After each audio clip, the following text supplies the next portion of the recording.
Well, welcome to our final session of Rediscovering Jesus through Revelation. We have been studying through these 22 chapters of the book of Revelation, this vision that John received from Jesus to encourage the churches of Asia Minor. And we've made our way through all 22 chapters. And now I thought this would be a great time for David and Don and myself to just reflect a little bit about our experience of doing this together and maybe some key takeaways from our study in Revelation. So, guys, we're doing this extemporaneously.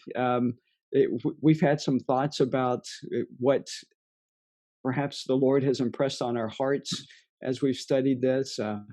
We've certainly had some thoughts about how we've gone about doing this together. And one of the things, and I'll just lead us out here, one of the things that strikes me through this study is how different we are, the three of us. Yeah, there are commonalities between us. I mean, David and I went to the same seminary for our PhDs. Don and I were on the same mission, worked with the same mission organization. David and Don are both reformed in their theology, and yet we're still very different in who we are as individuals. That some of our theological positions are different, and yet we were just blessed by God and the unity of the Spirit to work through what is, as we've said before, one of the most abused books of the New Testament. And so, yeah, I'm grateful for you guys in doing this. Well, it's been a great joy, I'm sure, for Don as well as for me. And I think, as we were talking before we began recording, this isn't just talking about doing theology in community. It is practicing it with one another and with those who choose to join in watching these videos we've spent time doing. But what's really exciting to me is, while we haven't figured out all the answers to all the questions, so to speak, I think we all have a much better sense of the ebb and flow of Revelation. We're no longer kind of chained to the confusion. We're no longer prisoners to other people's opinions, as it were. We've delved into it. We've studied the text. We looked at some verses much more than others, but we've been able to put some questions to rest. None of us is worried about being left behind. And, all things being equal, I think, well, I'll speak for myself. I'll let you guys answer for yourselves. But I think I now look at Revelation with a lot more joy. Yes, there are some pretty scary parts to it. And the context of its being written is certainly not something I would look forward to. But, we've made a big deal about saying that whatever conclusions we come to, whatever interpretations we end up standing on, it can't mean to us what it didn't mean to that first audience, those first recipients. And I think through taking the time to read through this in community, we have a bit of a better idea of what it meant to that first generation of believers who received this letter, the people of the seven churches.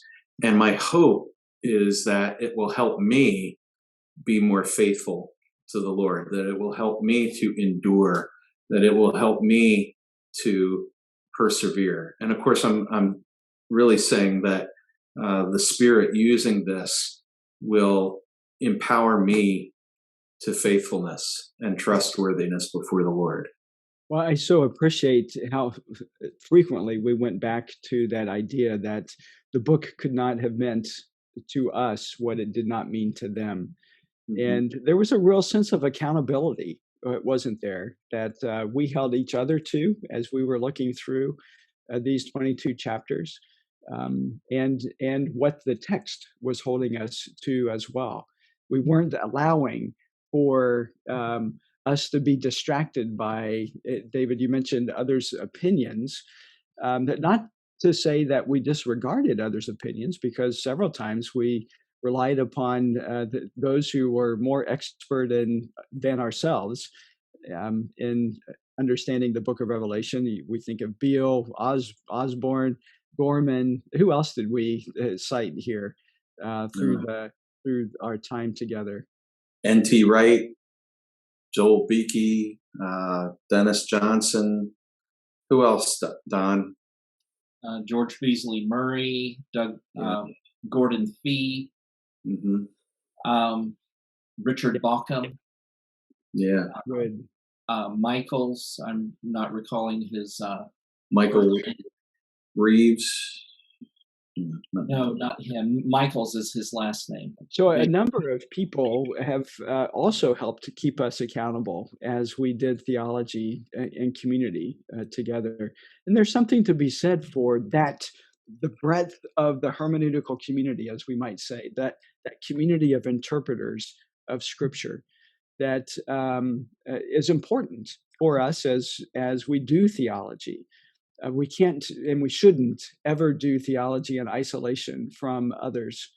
And I think, at least for me, guys, this has been one of those experiences that has reiterated how important it is for us to be a community, to talk about these things together, and to learn from each other as we're going along through what we've said already is a very complicated text.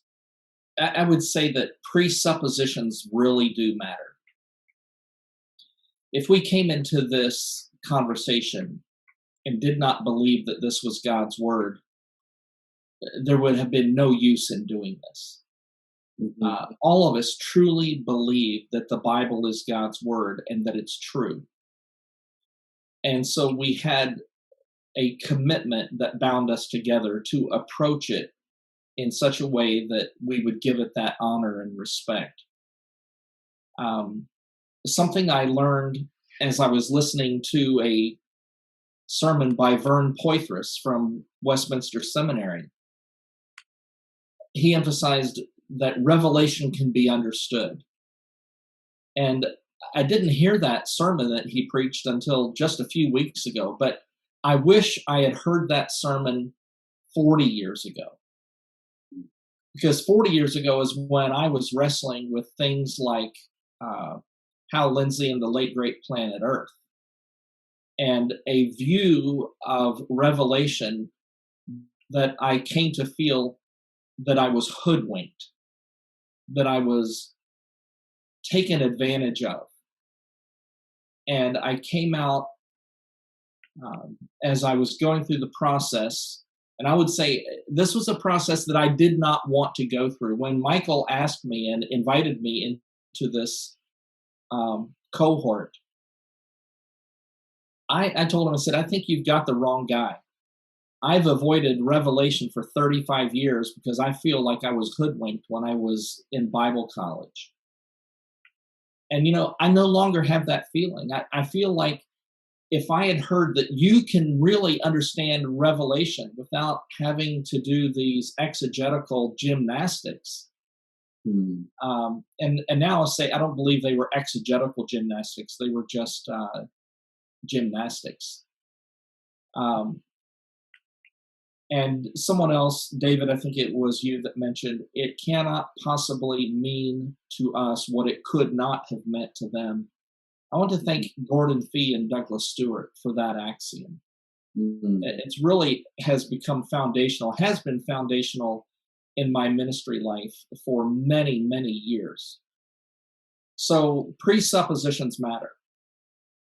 And then the thing that I feel is the greatest takeaway for me is I've been really humbled by this book. I did not come in with a real conviction that I could understand it.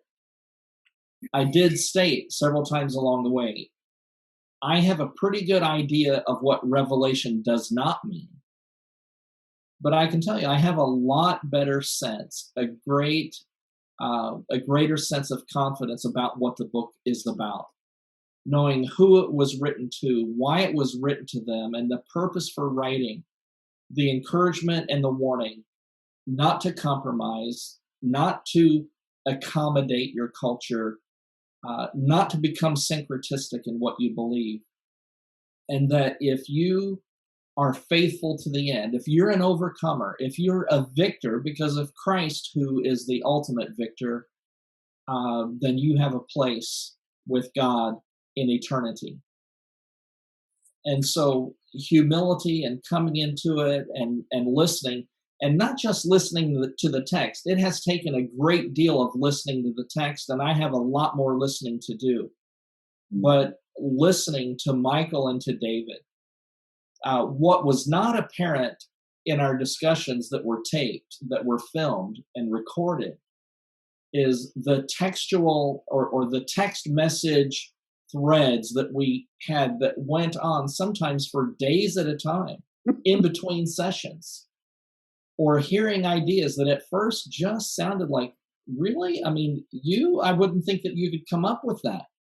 Of course, I mean, you guys probably did that with me too, and you were probably wondering, when is this guy going to give me a rest? But all that to say, listening to one another takes some humility, and listening to the text takes a great deal of humility. And then something I mentioned to Michael yesterday was that I think one of the blessings to me has been this accountability. Not just accountability that we would show up each week for the podcast, but accountability in the sense that I would have to give a reason for the viewpoint that I held. I couldn't just say, well, this is what I believe and take it or leave it. But I knew that I was going to be held to a high standard, and I believe that I have been. And then the third thing that I take as a tremendous takeaway. Maybe it is a getaway because now we're done, right? But a tremendous takeaway is the camaraderie that develops through doing theology and community. I got to the point, even when we were really wrestling with big ideas, with interpretation, the theories that we would throw out there and things that we would discuss, I found myself looking at these sessions as the highlight of my week. And I thought, man, I cannot wait to get back into our discussion. Now, I wasn't so eager to hear myself speak and spill what I had learned because I felt like I'm just still at the beginning. But I was anxious and eager to hear something helpful from either one of you. And so, you put three matches together in the dark, it makes a bigger light. And I hope that that's what's happened here through our conversations. It's been a real privilege, and Michael and I were already friends. We came into it this way after having reconnected with each other after about, almost 30 years, 25 years for sure. But David, I had never met. And now, to find out that he's a Reformed pastor. So see you later, Michael. But yeah, I haven't held that against you guys. Yeah, you've been, you've almost behaved yourself. That's a jewel in your crown. Yeah. Well, I would just say you didn't choose that; you were predestined for it. No, so many good takeaways for me, and I think to emphasize once again, doing theology in community provides that camaraderie and accountability, but it takes humility to step into it. Yeah, I love that, Don, what you said. And I don't think that we're trying to be boastful by saying it takes humility to do this, but we're being honest, and you're being honest, that it really does. We have to lay something aside to be able to come into a conversation, a theological conversation, where there are many opinions about different issues, and to really come as learners, listening to each other and hearing each other. Yeah, and that does take humility, and that's something that is increasingly rare in our day and age, when people are so anxious to put forward an opinion about a text or an issue or whatever it would be. But I'm so grateful for you guys, and allowing me to speak into your life, and so appreciative of you speaking into my life. And that can only happen when we take a position as learners. And we really want to listen to each other, and hear what each other have to say, and learn from each other. And so it's a wonderful growing experience. And that's interesting. And again, I'm don't by any means want to sound prideful or boastful, but in relationship to you guys, I mean, you guys are not just the willy-nilly theologians here. You're top shelf theologians, and we all have a I think a reputable academic pedigree, and we've been trained in certain ways. We have definite opinions about different things. But what I love about what we've done is that, in spite of all of the years of learning, the education that we've had, we're still able to set those things aside. We're not forgetting them, but bracketing them is what we would talk about in sociology or missiology or anthropology. But bracketing them so that we could be open to hearing what other people were saying, and really listening, um, and understanding through their eyes what they were saying. And so I'm so grateful for that experience with you guys. I just have found it exciting that we could go through this book together, chapter by chapter. And I realize the real purpose is to help others do this. But, I think a good teacher is always first and foremost a good student. And I appreciate the fact that this project has required us to be students. We had to be willing to look at the text. We needed to, again, a degree of humility. We needed to look at certain words. Am I understanding this sentence right? Am I understanding the grammar correctly? We needed to consult commentaries here and there to see if we were out in left field, or, were the conclusions we were coming down with consistent with what other people have said before us. For those that have stated alternative opinions, can we justify our position over against what they're saying? So this has been a great exercise in that regard too. I mean, again, I've read through Revelation before. I honestly can't tell you how many times, at least a few, but I never was party to going through it in this way.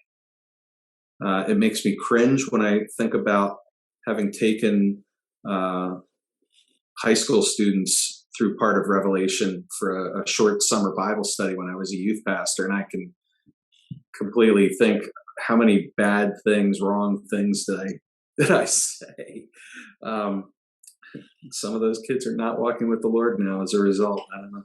But, all things being equal, to grasp all the different genres that have been packed into this letter has been both mind-blowing and mind-freeing, in the sense that God's really bringing the whole kit and caboodle to bear here for this last book of Scripture. And haven't we all come away with a greater love and appreciation for the Old Testament and the images that the Spirit inspired John to remember, to help him come up with language to describe the indescribable? So, my appreciation and love for Scripture has increased as a result of our time of study together. And I'm hoping that everyone who does this course along with us, we three talking heads, that they'll have the same experience and blessing as a result. Well, as we're wrapping up our final session together, what would you say would be one or two takeaways from the book of Revelation itself? What are you guys walking away from in terms of the text and what we've learned? Michael, I don't know if this will answer your question precisely the way you would hope, but part of my conviction coming in was that, I would say my hope for the book was that it should be just as relevant for me today as it was for the first century church that heard it. And that happened to me. Instead of approaching the message of Revelation as something that caused fear within me, it now produces within me, there's a warmth in my heart for the message.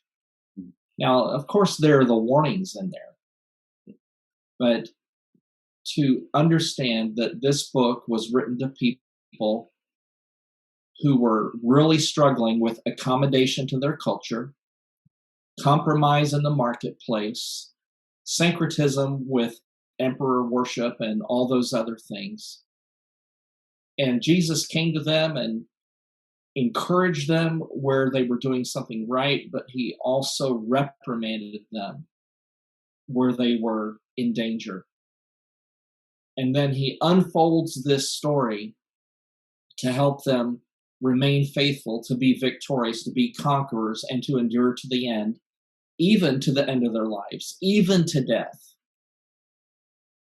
And if you do that, then you will wear the victor's crown, and you will experience life with God forever.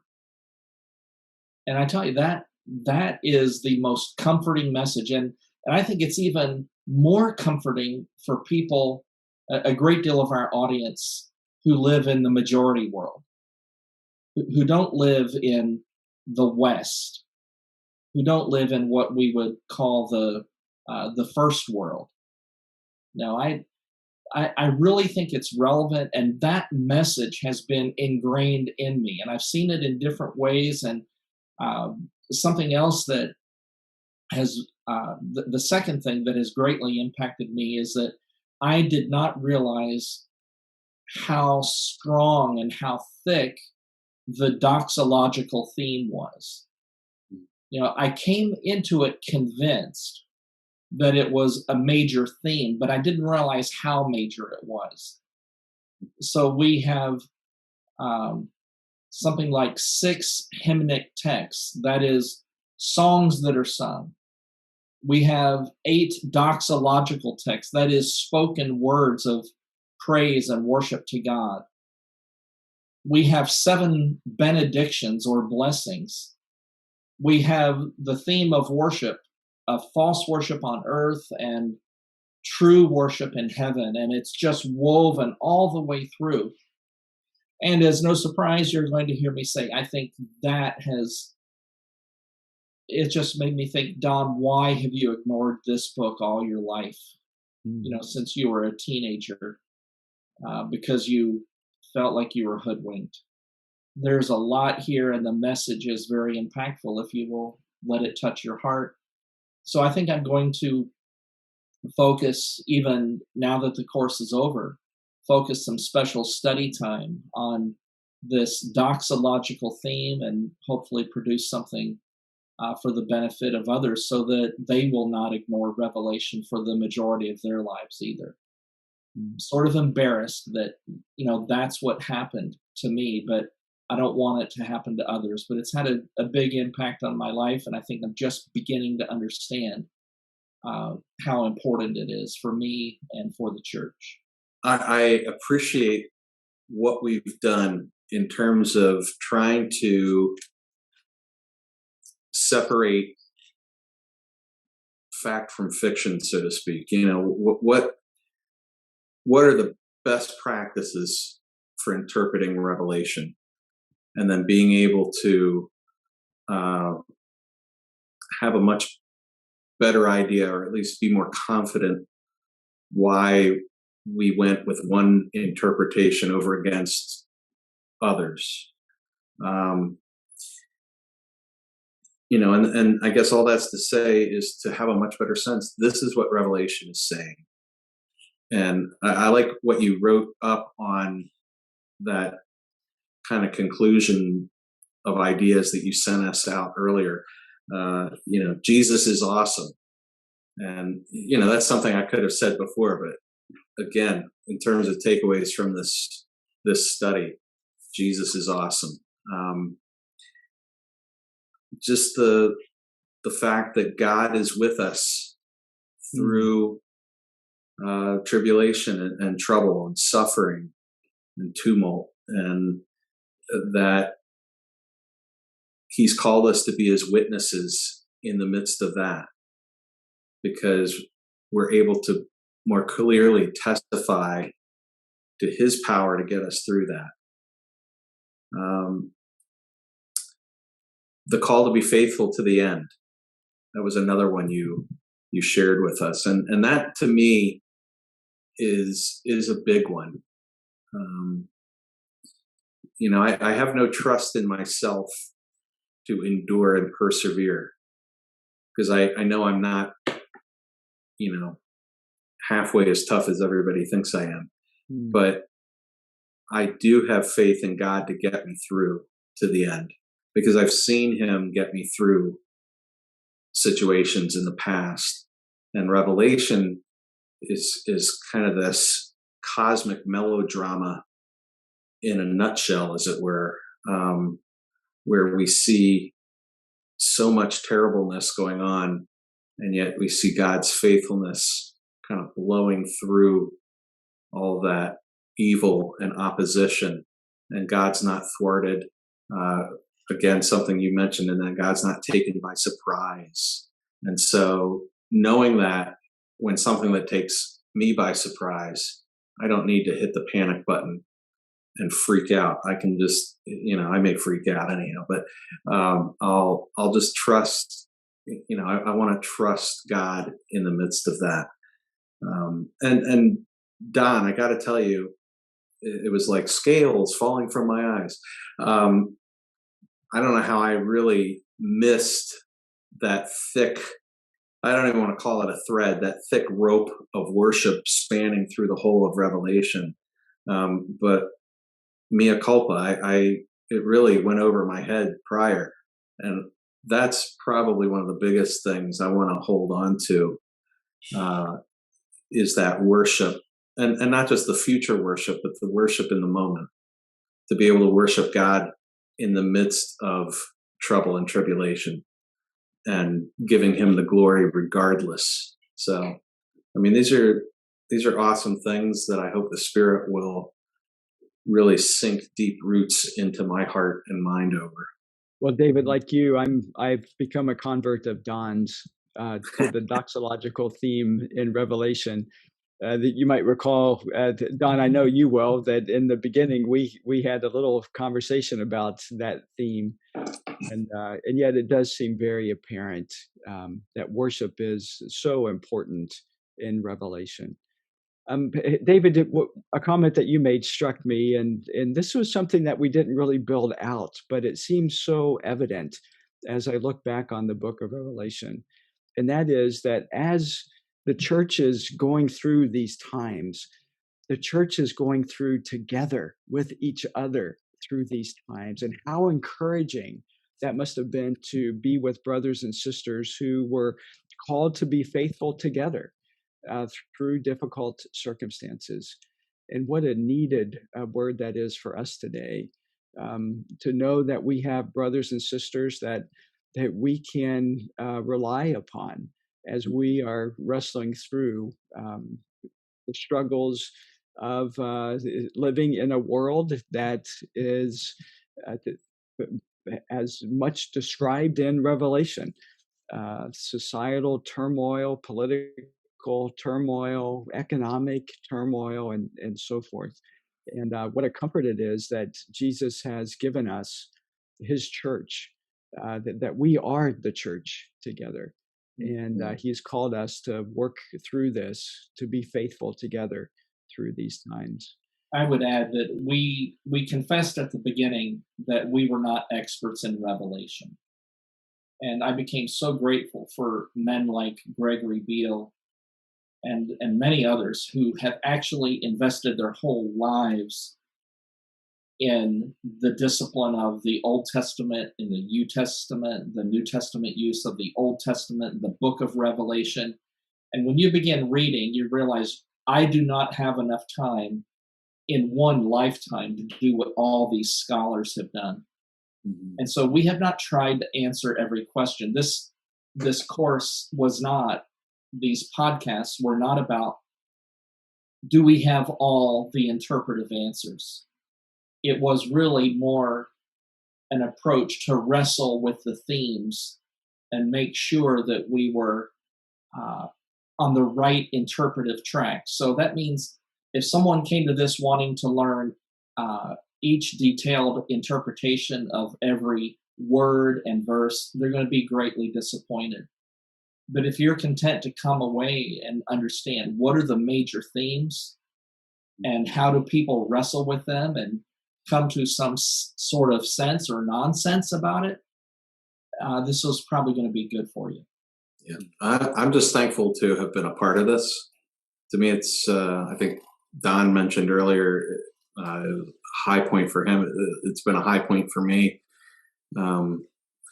because I think we have been coming at this from a pastoral perspective. You know, how is this going to benefit the people of God? And I think we've accomplished that in some way. And I'm always thankful to be part of something that's much bigger than, David Pfizer, that is for the benefit and glory of God, for the benefit of his people. So, thanks for the invite and the welcome of making a place at the table for me. Absolutely. Well, this has been a joy, I know, for all three of us to not only do this together, but have you participating with us. And so we'll continue to look forward to the discussions that this will spawn, and want to assure you that we're available to carry on these conversations. So whenever you're inclined, feel free to interact with us in the discussion forums. We're looking forward to learning from you as we continue to do theology and community through the book of Revelation.